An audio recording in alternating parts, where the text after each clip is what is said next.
Cześć, witam wszystkich. Jest 9 marca 2025 roku. Myślę, że sezon 2025 można uznać za otwarty. Ostatnie kilka dni było naprawdę cieplutko, ponad 20 stopni. Oj, nie mogłem się już doczekać, kiedy mogę sobie pojeździć. Słuchajcie,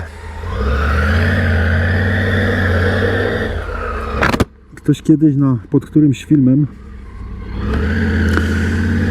dał jakiś komentarz, że fajnie by było wrzucić jakieś filmiki z Austrii, z miejsca, w którym żyję na co dzień i pracuję, ponieważ większość osób ogląda te filmy z Polski, według statystyk tam chyba ponad 90%, więc sobie pomyślałem, że może spróbuję coś nagrać.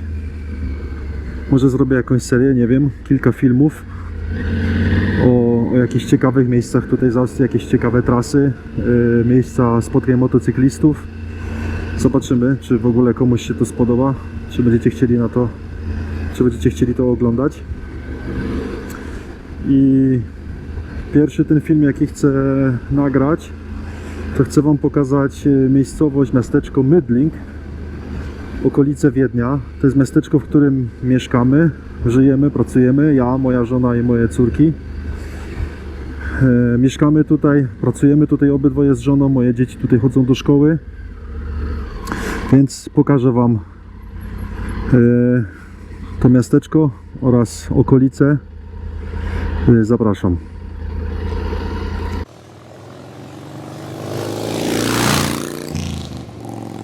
Mödling to malownicze miasto w Dolnej Austrii, położone około 16 km na południe od Wiednia. Leży u podnóża Lasu Wiedeńskiego, co sprawia, że otoczone jest pięknymi wzgórzami i terenami zielonymi. To idealne miejsce dla miłośników historii, architektury, ale także natury i aktywnego wypoczynku. Miasto liczy około 20 000 mieszkańców i jest jednym z ważniejszych ośrodków w regionie. Choć dziś Mödling jest spokojnym, niewielkim miasteczkiem, to jego historia sięga czasów rzymskich. W średniowieczu było ważnym punktem handlowym, a później stało się popularnym miejscem wypoczynku dla wiedeńskiej arystokracji. Dzięki bliskości Wiednia, Mödling jest świetnym miejscem na jednodniowe wycieczki, ale także oferuje wiele atrakcji dla tych, którzy chcą tu zostać na dłużej. Spacerując po tutejszych uliczkach, można zobaczyć pięknie zachowaną historyczną zabudowę, średniowieczne ruiny zamku oraz liczne miejsca związane z kulturą i sztuką. A teraz zapraszam na spacer po rynku, który jest sercem miasta.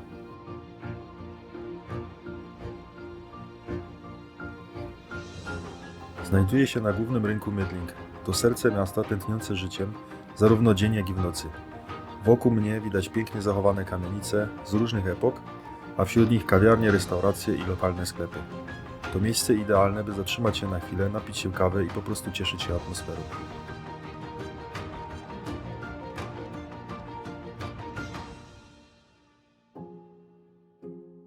Dawniej rynek pełnił rolę głównego centrum handlowego i społecznego miasta. Odbywały się tu targi, na które przybywali kupcy z całego regionu. Dziś nadal można tu poczuć klimat dawnych czasów, zwłaszcza spacerując wśród historycznych budynków i zaułków, które zachowały swój oryginalny układ.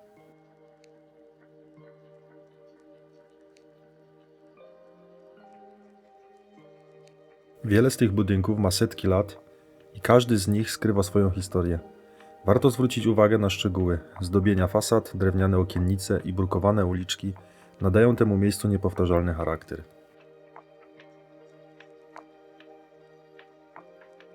Spacerując tymi uliczkami, można poczuć wyjątkowy klimat miasta. Pełen historii, ale jednocześnie żywy i inspirujący. Nic dziwnego, że Mödling od wieków przyciągało artystów, myślicieli i twórców szukających spokoju oraz natchnienia.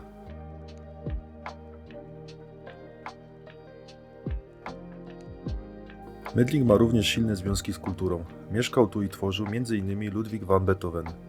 W lecie 1818, 19 i 20 spędzał tu czas, szukając spokoju i inspiracji do pracy nad swoimi dziełami. W jednym z tutejszych domów, który do dziś można zobaczyć, komponował fragmenty swoich utworów. To miejsce jest dziś oznaczone tablicą pamiątkową i przypomina o jego pobycie tutaj. Co ciekawe, można tu znaleźć specjalne skrzynki, w których mieszkańcy zostawiają książki do wymiany. Każdy może tu przyjść, wziąć książkę do przeczytania albo zostawić coś dla innych. To świetna inicjatywa, która łączy ludzi i zachęca do czytania, nawet podczas zwykłego spaceru po mieście. Teraz dochodzę do jednego z najważniejszych zabytków miasta, kościoła świętego Otmara. To gotycka świątynia, która dominuje nad miastem i jest jego charakterystycznym punktem. Została zbudowana w XVIII wieku, a przez wieki była wielokrotnie przebudowywana, dzięki czemu łączy w sobie elementy różnych stylów architektonicznych. Kościół jest poświęcony świętemu Otmarowi, który był opatem klasztoru w Szwajcarii i jest czczony jako patron ubogich oraz chorych. Charakterystyczna wieża kościoła, widoczna już z daleka, ma wysokość 67 metrów i jest jednym z najwyższych punktów w mieście. Warto zwrócić uwagę na piękne detale fasady. Strzeliste okna, gotyckie łuki i zdobienia, które podkreślają jego średniowieczny charakter. Przy kościele znajduje się także karner, czyli dawna kostnica, która jest jednym z najstarszych budynków w Mydlingu. Wnętrze świątyni jest również imponujące. Zachowały się tutaj gotyckie sklepienia, piękne witraże oraz cenne dzieła sztuki sakralnej. Kościół do dziś pełni ważną rolę w życiu religijnym miasta i jest miejscem wielu uroczystości oraz koncertów klasycznych.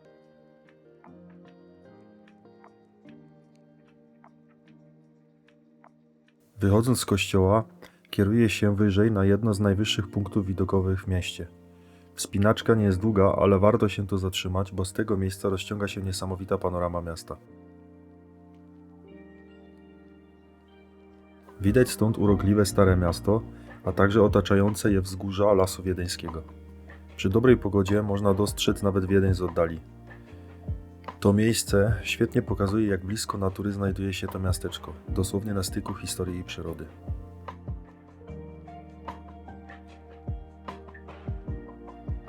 Jednym z charakterystycznych elementów krajobrazu, który stąd widać, jest zabytkowy wiadukt.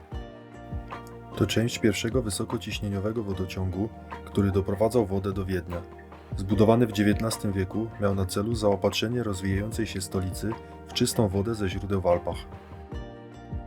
Cały system wodociągowy, którego częścią jest ten wiadukt, był ogromnym osiągnięciem inżynieryjnym tamtych czasów i do dziś częściowo spełnia swoją funkcję. To dzięki takim rozwiązaniom Wiedeń stał się jednym z najlepiej zaopatrzonych w wodę miast w Europie. Oddalając się od centrum miasta, kieruje się w stronę jednego z najbardziej charakterystycznych punktów tutaj, ruin zamku Mydling. Droga prowadzi przez malownicze okolice Lasu Wiedeńskiego.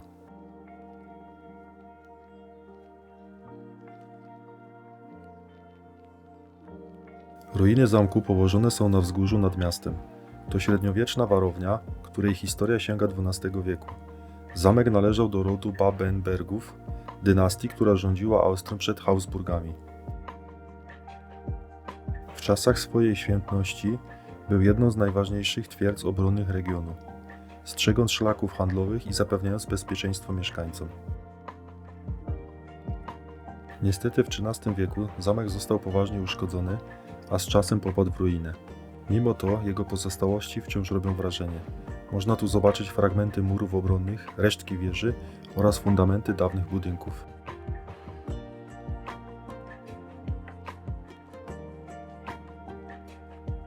To świetne miejsce na spacer i punkt widokowy, skąd rozciąga się niesamowita panorama na miasto i okolice.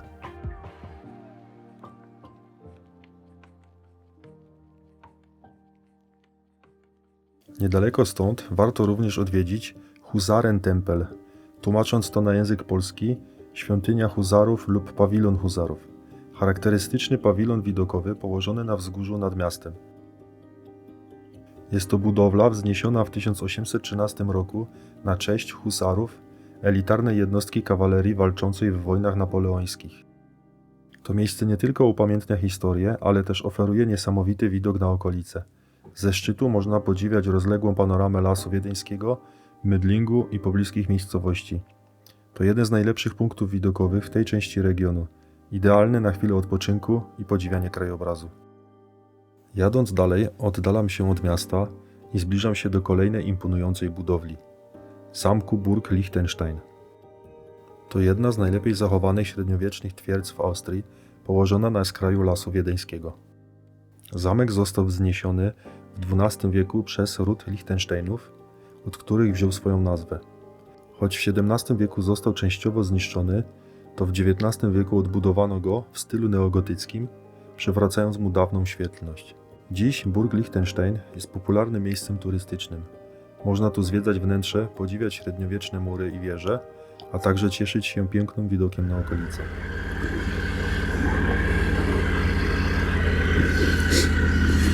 Pięknie tu jest, polecam Wam serdecznie tutaj wpaść.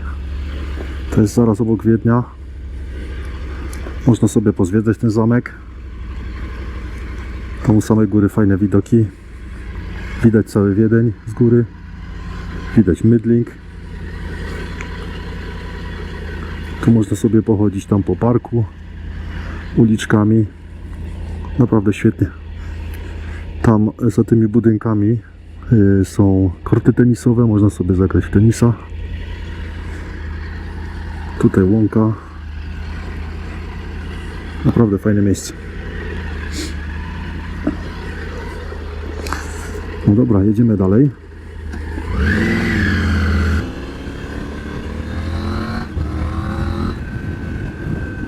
Coś pięknego. Motocykl to jest coś pięknego.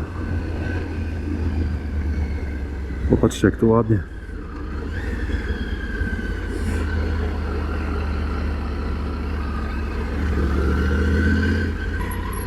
Zjedziemy teraz w lewo, na dół. Pokażę Wam Zeegrote. Dokładnie co to jest, to opowiem Wam w narracji. Niedaleko od zamku koniecznie polecam Wam odwiedzić Zeegrote, największe podziemne jezioro w Europie. To niezwykłe miejsce powstało w wyniku zalania dawnej kopalni gipsu po eksplozji w 1912 roku. Woda wdarła się do podziemnych korytarzy, tworząc ogromne jezioro o powierzchni około 6000 m2. Dziś to popularna atrakcja turystyczna, gdzie można zwiedzać dawne tunele kopalniane i przepłynąć się łodzią po krystalicznie czystej wodzie pod ziemią. W czasie II wojny światowej miejsce to było wykorzystywane przez nazistów jako tajna fabryka samolotów, a po wojnie zostało udostępnione dla turystów. Jest to jedno z tych miejsc, które robi niesamowite wrażenie. Surowe skalne ściany, podziemne korytarze i błękitna woda tworzą naprawdę wyjątkową atmosferę. Jeśli będziecie w okolicy, zdecydowanie warto tu zajrzeć. A teraz przejedziemy się chwilę po Weinbergstraße. To jedna z moich ulubionych tras, którą zawsze wybieram na krótkie jednodniowe wyjazdy, tak zwane wokół komina. Jest to malownicza droga biegnąca przez winnicę z pięknymi widokami na okolice i idealna do spokojnej, relaksującej jazdy. Przed nami jest szkoła, duża szkoła HTL, a my pojedziemy teraz w prawo w stronę Baden. Pokażę Wam, to jest dosłownie 5 minut od mieszkania mojego. To jest ta szkoła, co mówiłem. I teraz tą trasą można dojechać do Baden. Oczywiście nie tylko tą trasą, to jest taka boczna trasa, ale przepiękne widoki tutaj są. No teraz już trochę słonko zaszło, to może nie będzie tak widać. Ale ja bardzo często, właśnie prawie zawsze jak gdzieś jadę się przejechać, to pierwsze co to startuję właśnie od siebie z mieszkania i jadę tutaj. Zaraz zobaczycie.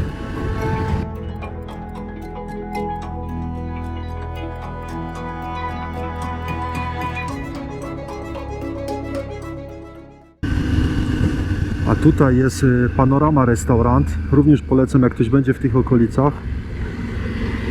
Świetne jedzenie. O, ale coś tu jest chyba remont jakiś. Ale tu jest przepiękny widok na Wiedeń z tej restauracji. A tu jest ta trasa, o której mówiłem. Teraz jedziemy z Mödlingu w stronę Baden.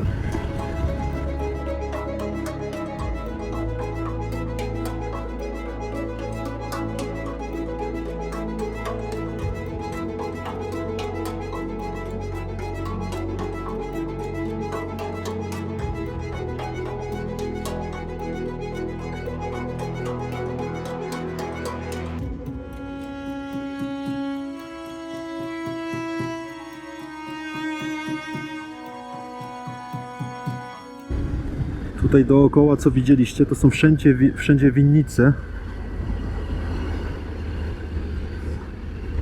Dookoła, góra, dół, wszędzie. A początek września to tu jest w ogóle jedno wielkie święto. Ulica jest zamknięta. Wszyscy wystawiają sobie na swoich polach takie budki. Można sobie spacerować tutaj i próbować winka. Naprawdę super sprawa. Polecam. Początek września najlepiej tutaj przyjechać. Zarezerwować sobie hotel gdzieś w Mydlingu albo gdzieś tu w okolicach. I pospacerować sobie tutaj po tych ścieżkach, po tych winnicach, popróbować wina. Naprawdę super tu jest.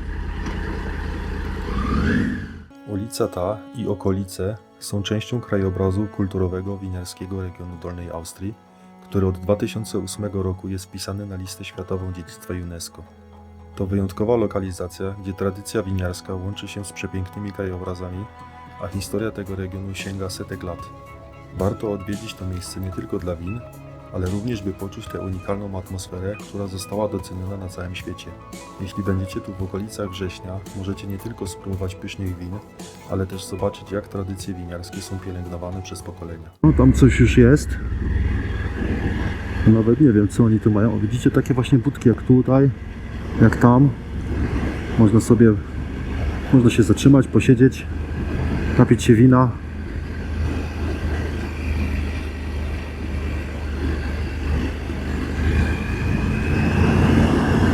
No teraz słabo widać, bo już kurde słonko zaszło. Ale nagram wam to jeszcze jak będzie wiosna, jak już będzie wszystko zielone.